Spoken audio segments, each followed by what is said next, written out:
biggest collection of single-seat racing cars in the world. And there's really something here for everybody. For the casual visitor, there are the cars driven by the pantheon of British motor racing heroes like Moss and Clark and Hill and Stewart. For the enthusiast, there's really the whole technical development of the post-war Formula One car laid out before you, as well as some fine cars from the golden age of motoring in the 30s, like this big, fascinating Alfa that won the second Donington Grand Prix in 36, recently acquired and, as you can see, is yet unrestored. We can really only give you a flavour of the place. The problem is where to start. In the 1950s, Stirling Moss drove and won in everything. Ferraris and Maseratis, Mercedes and Jaguars and the rest, and 4 times he was runner-up in the World Championship. So he was really at the peak of his skills when in 1960 he climbed into this car, the 2.5-litre Coventry Climax-powered Lotus 18, Colin Chapman's first rear-engine Grand Prix car. Not particularly pretty. Stirling himself described it as a biscuit box and said it was typically Lotus, quick but fragile, but immediately it showed its potential. In 60, he won at Monaco in the US. In 61, he won at Monaco again and in Germany. In 62, in April at Goodwood, in the Lotus 1821, he had that terrible crash and his racing career was over. In that same year, Graham Hill, in this car, the famous stack-pipe BRM, not only grabbed his first Grand Prix win ever, but he went on to clinch his first World Championship title. And BRM won their first and last Constructors' title. It was really a make-or-break year for them. They'd had 14 lean years with only 1 Grand Prix victory. The engine was a new, very expensive V8 1.5-litre, called the stack pipe because of these flamboyant megaphone exhausts at the back end. They regularly fell off during races, so they were soon replaced, but the name stuck. In the following year, 63, Graham Hill went on to win at Monaco, his first of 5 wins, but he was just pipped for the championship title by a determined young Scot, Jim Clark. This was the car that was driven by Jim Clark between 63 and 65 when he was at the height of his powers and winning everything in sight. And the car, the Lotus 25, designed by Mr. Innovation himself, Colin Chapman, represents a genuine revolution in racing car design, the prototype, if you like, of all subsequent Grand Prix cars, because he dispensed with a separate chassis and the car's body shell, with its stressed aluminium skin, became the chassis, the core of the car's strength, and it was brilliantly successful. Powered by the immensely reliable Coventry Climax engine, it carried Clark to his 63 championship win. He just missed in 64, won again in 65, but Lotus went on to win no less than 6 Constructors' Championships in the next 10 years. A fellow Scot, Jackie Stewart, was just 3 years into his Formula One career when Jimmy Clark was killed at Hockenheim in 1968. And the immense success of Jackie Stewart's racing career was linked inextricably to the genius of Ken Tyrrell. This particular Tyrrell 003 must be one of the most successful Formula One racing cars of all time because driving it in 71 and 72, Stewart dominated the world circuits and won no less than 8 Grand Prix in it. But in just 5 short years, from 69 to 73, he racked up that remarkable record of 3 World Championship wins and less than 27 Grand Prix wins, a number only bettered by Prost and equalled by Ayrton Senna just 10 days ago in Phoenix. Now, to win a World Championship must be the pinnacle of every racing driver's ambition, but to win it in your own car, that's really something else. That's what Jack Brabham did in this BT20 in 1967. What's more, it was his 3rd World Championship. 16 years later, another Brabham won the championship, this time a very different car, driven by Nelson Piquet, and powered by a little 4-cylinder BMW engine, little perhaps, but it churns out around 1,000 brake horsepower with a little bit of help from its substantial turbocharger. Now, Chris Goff has been testing a rather less exotic BMW 4-cylinder, the new 318i, but it draws nonetheless heavily on BMW's sporting tradition.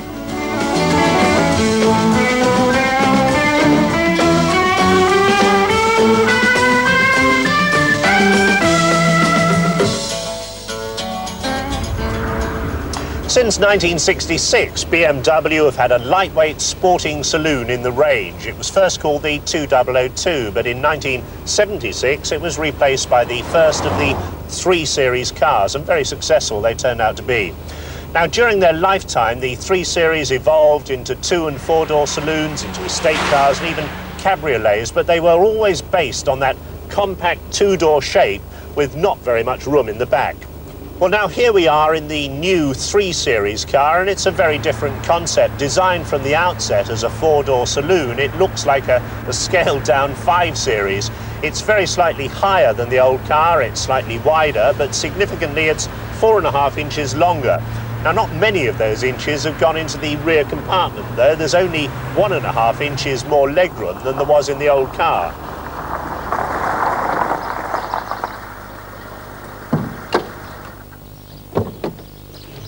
BMW designers have taken advantage of the longer overall length to put the wheels closer to the corners of the car, and that's a classic solution for giving yourself better handling and poise.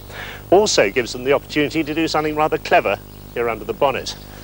They move the engine as far back as they can in the compartment to give themselves better weight distribution. Now, even though this is the 4-cylinder engine, even the 6-cylinder unit only comes to about here. And that gives them a tremendous amount of space at the front here to play with for crushability. Now, crushability is not at all the same thing as strength. In an accident, a designer is trying to achieve progressive energy absorption to slow the car down safely. So at low speeds, like this minor parking bump, no damage is done. At slightly higher speeds, the two side chassis members are permanently crushed, but all the structural deformation takes place in the end sections, which are relatively cheap and easy to replace. BMW have developed this concept in the 3 Series to give this small car the same energy absorption ability as its larger sister, the 5 Series. As you'd expect for a new BMW, a very slippery shape, flush-fitting glass gives them a CD of 0.29. The high tail helps that aerodynamic effect and also gives them quite a big boot of 15.2 cubic feet. But like all modern cars with this sort of shape, the rear screen comes a long way over the luggage compartment. Now that's all right when you're slotting lightweight suitcases in and out, but if you've got a big box that must stay upright, you're in major problems trying to get it through this letterbox slot.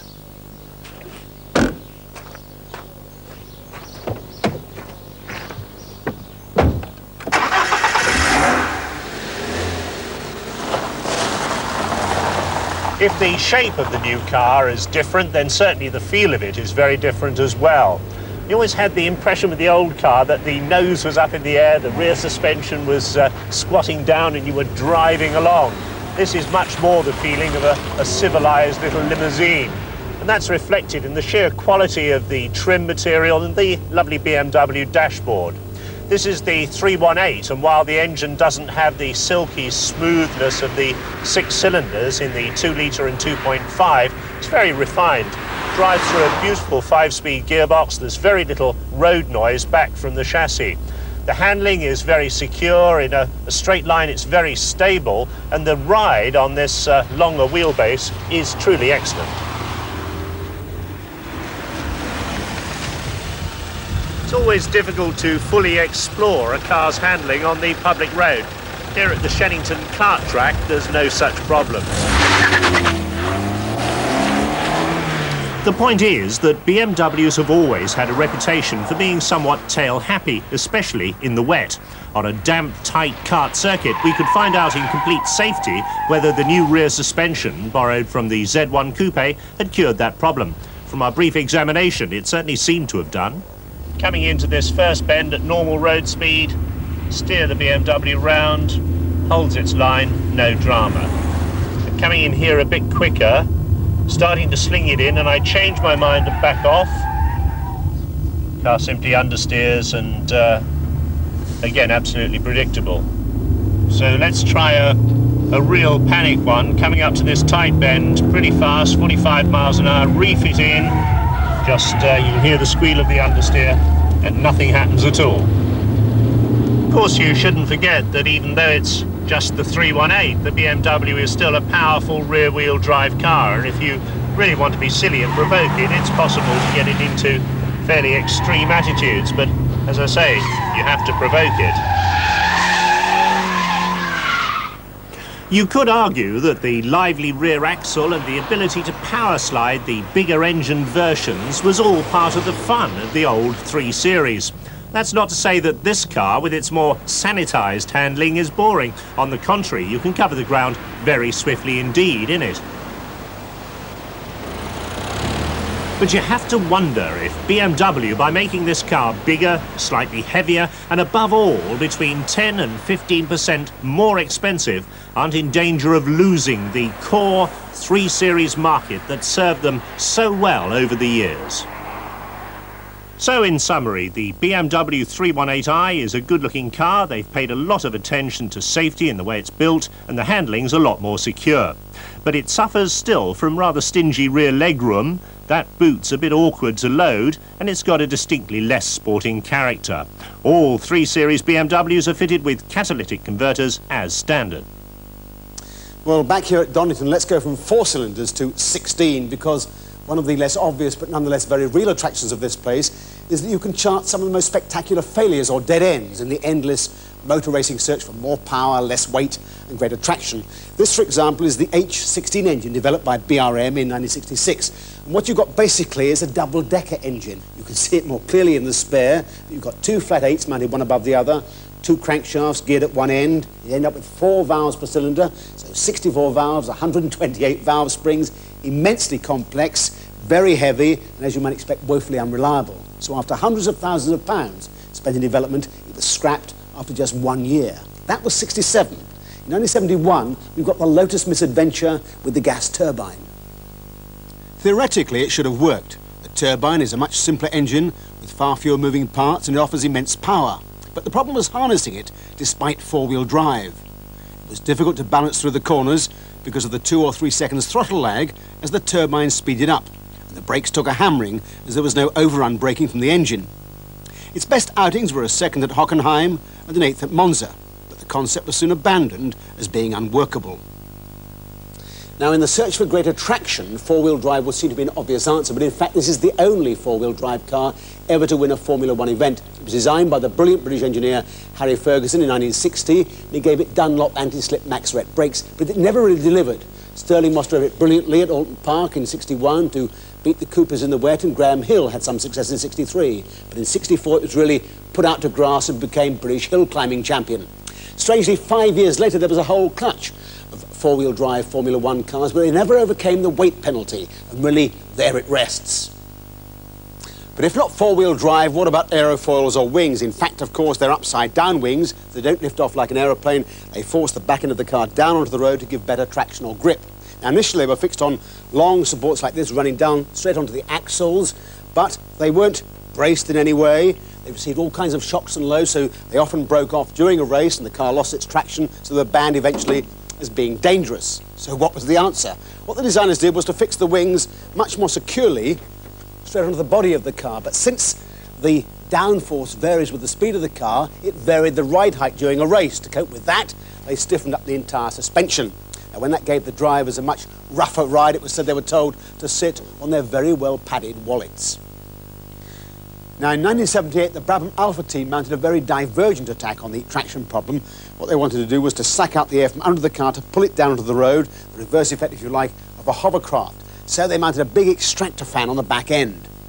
The fan pulled the air out, skirts around the underbody helped to create a partial vacuum, and it worked brilliantly. The car won first time out in Sweden. But it created an uproar. What happened if the fan drive broke, people said? The car would become almost uncontrollable. The following drivers were at risk from stones being thrown out the back end. So, another famous dead end, the fan car was consigned to the corner of a museum. Now, racing drivers have always accepted that theirs is a dangerous profession, and many have died in the pursuit of it. One who came close was David Purley in his Lek Formula One racing car. It started off looking as smart as this. It ended up, as you can see, radically modified, a complete wreck, in fact, as the aluminium chassis telescoped around him. It's difficult to see how he survived. Nowadays, designers can make racing cars much safer, and the same thing applies to road cars as well. By using the cage concept, for example, particularly as advertised by Volvo, the occupants are protected within a rigid steel shell. The problem is that in 1989, for example, 2 out of every 5 people killed on the roads weren't inside the cage at all. They were pedestrians or cyclists hit by cars or trucks. So what can be done to make life safer for them? Well, I've been to Sheffield to see a very simple scheme designed to redress the balance. In its recent campaigns, the government has targeted child accidents. Half of all pedestrian injuries are to children or old people. And the stark message is frightening and honest. What's your other name, Thomas? Look, you just hold me tight. That's a brave boy. Now listen to me. Oh my What? Every year, hundreds of children die on our roads. This child needs help. Anybody. Now there's a free car. But child road deaths are falling. Since the 20s, there's been a reduction of nearly 50% in the number of children per head of population being killed on our roads. And if you allow for the increased number of vehicles, then the rate has actually fallen by 98%. Well, on the face of it, that seems pretty encouraging, but it's still hardly good enough. Our government targets aim to reduce all kinds of accidents by 1/3 by the year 2000. For children, there are really only two ways of going about that. Either make the roads safer or keep the children off them. A recent survey has shown that for many people, the latter is the best option. In 1971, a high proportion of 7 to 11-year-olds were allowed to go to school unaccompanied, while by 1990, the figure had plummeted to as little as 1 in 10 for 7 and 8-year-olds. Does it matter if more parents are now accompanying their children to and from school, often by car? Well, it obviously restricts the parents' timetable, and that can limit employment, especially for mothers. And not everyone has access to a car, particularly for collecting children in the afternoon. But this concern with the school journey overlooks the fact that only 11% of fatalities take place on the school journey anyway. 9 out of 10 deaths are when children are just moving around the streets where they live. Now, if you compare a motorway like the M1, which in fact is not very far away, and these streets where children live and play, it's natural to assume the motorway is far more dangerous. In one respect, of course, it is. It's so dangerous for pedestrians, they have to be excluded entirely. But if you take into account all the miles that are driven on the motorway compared with these residential streets, the fact is it's 10 times more likely you'll be killed or injured here than on the motorway. This is the killing ground, and this is where the battle has to be fought. Speed is the key. A pedestrian hit by a car travelling at 50 miles an hour will almost certainly be killed. At 30 miles an hour, 45% of pedestrians are killed. At 20 miles an hour, the figure falls dramatically to 1 in 20.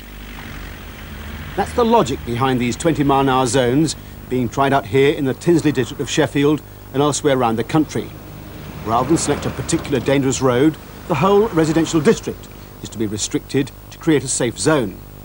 Anyone except a delivery driver using these streets is likely to leave that zone in less than a kilometre, so the increased journey time will be marginal. So why not slow down? Basically, it's a question of driver psychology, and there's a mix of motivations at work. In part, at least, it's the buzz that people get from darting through narrow spaces. Then there's the impatience with traffic jams and using back streets as rat runs to escape from them. And then there's sheer carelessness. In a car, we're really insulated from the danger, and we get a sense of security from using the seatbelt and so on. We tend to ignore or overlook the danger we pose to others. But children live here, and they want to walk, run and play here. So we have to try and teach them about the dangers on the roads. This scheme we have at the moment is different because we're using dance and drama, which we've not used before for road safety education. And it's certainly having an effect. The children are learning a lot by doing rather than just listening.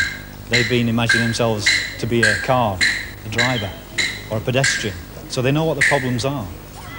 This approach must be right, but as the Department of Transport says in one of its own road safety leaflets, children of all ages are immature, impulsive, unpredictable, lacking in skill and experience, not able to judge speed and distance, not always doing what they're told.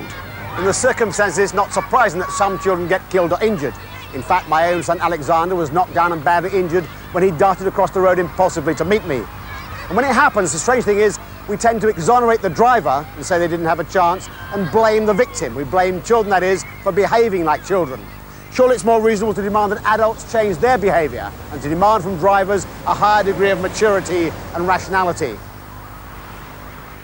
In the USA, drivers are used to a wide range of speed limits and the need to pay particular attention to children. No one may overtake a school bus, for example, while it's picking up or dropping off children. And in school zones, the limit drops to 15 miles an hour at the times when children may be about. And they do take notice, even on a main road like this, with no children or policemen in sight. But we don't seem to respect speed limit signs. So there's a need for other physical restraints, like these road humps and special constrictions, even gates at the boundaries of zones, although they can cause inconvenience to the residents. people have got to realise for the benefits, you may have to be slightly inconvenienced, but if that means a safer environment and your children are less likely to have accidents, then they're quite prepared to do it. They want two children knocked down, and that with cars speeding up and down, so it's a good idea, really. It's pretty safe for the children. And this area is, I think, the residential area is a lot of safe for people. It's brilliant. It's fantastic. It's the best thing that's ever happened, especially when you've got small children. It's great. In the end, it has to be said the responsibility lies not with the children, nor with the schools, only partly with the parents. It lies fairly and squarely with us drivers who control this lethal weapon, the car. Perhaps what you have to say to yourself is, the next child to die could be your own. This child needs help! The place for speed, of course, is not on the public road, it's on the racetrack. Now, what if you're one of the increasing band of young hopefuls who wants to have a go and make his mark? How do you get started? Ayrton Senna, for example, started in karts. Emerson Fittipaldi, youngest world champion ever, was a graduate of the Jim Russell Racing School, now based here at Donington. So we asked another graduate of the Jim Russell School, our own Tiffany Dell, to review the choices set before today's novice. Whether he's been karting or, like myself, just attended a racing driver's school, the young driver must eventually move into a national single-seater series to make his mark. 20 years ago, there was only one choice, Formula Ford. Now, there are 6. So where do we start? Well, the lowest powered is the 73 horsepower Formula First. First seen 4 years ago, it's now well established as a beginner's formula. It introduced the concept of a one-make formula where every driver is supposed to start with equal equipment. Value for money, the Formula First really can't be beaten. But you don't have to do it. If you've got the budget, you can move straight into Formula Ford, now in its 25th year, running 107 horsepower Ford engines and a free choice of chassis. All cars running on this set treaded tyre. But now at this level, there's a new choice, the 112 horsepower Vauxhall Junior formula. This formula is set to run on slick racing tyres if it's dry, something our young karter has already experienced. Moving ahead, we now have 3 choices for formula for the more experienced junior. All introduce wings to our young stars and all run on slick tyres. Formula Renault is now in its 3rd year in Britain. It provides 130 horsepower and a free choice of chassis. Going back to the single chassis concept is Formula Forward, producing nearly 150 horsepower. This is also now in its 3rd year, and it's Brands Hatch's big brother to Formula First. And like Formula First, it concentrates on really good value for money racing. Moving up to Formula Vauxhall Lotus has 160 horsepower. It's another single-make formula and is now well established in its 4th year. Let's first look at that choice between Ford and Vauxhall Junior. Formula Ford really has come a long way in these last 25 years. This is the very latest 1991 Works Van Diemen, and a team that runs these famous blue and yellow colours that have won major championships in 5 of the last 6 years. On these skinny, treaded racing tyres, these damp, greasy conditions really are the worst, but at least the young driver doesn't have to decide which type of tyre to choose. The treaded racing tyre operating both wet and dry. But what the young driver in Formula Ford does need to do is to get the most out of these highly sophisticated chassis. They're almost miniature Grand Prix cars. The driver can change springs, dampers, anti-roll bars. There's a 4-speed racing gearbox to change gear ratios. And really a young driver will learn every aspect of a racing driver's profession.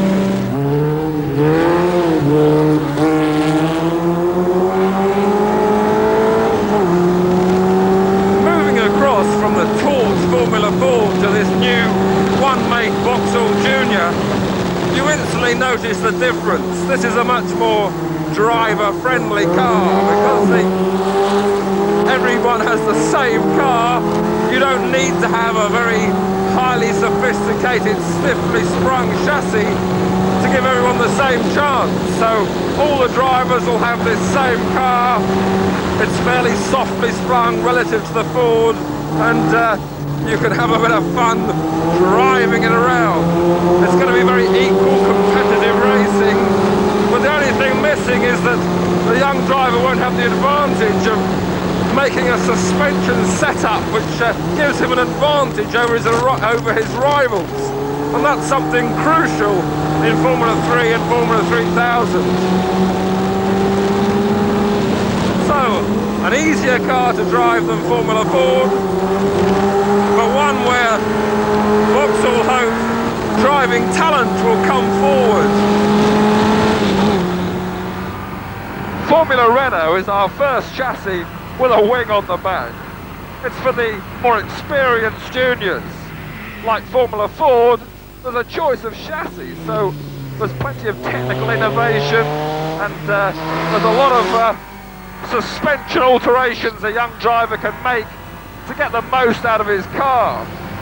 However, unlike Formula Ford, we're now back to a standard road car gearbox, the same as on Formula First. This means that the gear ratios are set the same for every driver, and again, the driver can't learn about changing ratios to suit each circuit. The engine, mind you, is a mildly tuned road unit, so there's a very wide torque band, meaning that gear ratios aren't as critical as on a more highly tuned unit.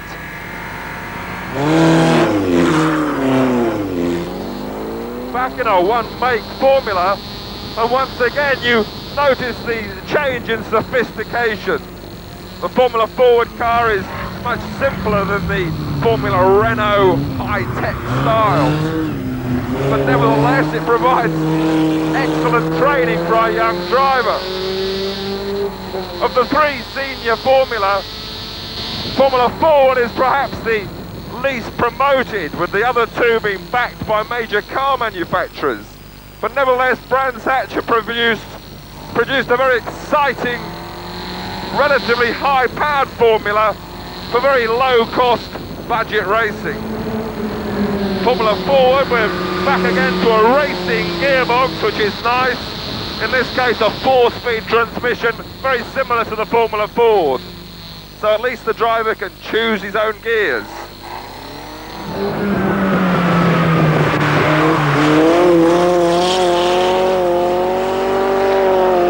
In Formula Vauxhall Lotus, the 160 horsepower in these treacherously greasy conditions give the driver even more work to do. We've now moved up to a 5-speed gearbox, a racing box like the Forward, but here in second gear there's plenty of sliding. But as with the Forward, still no limited slip differential. So there's a lot of emphasis on wheel spin and how to avoid it.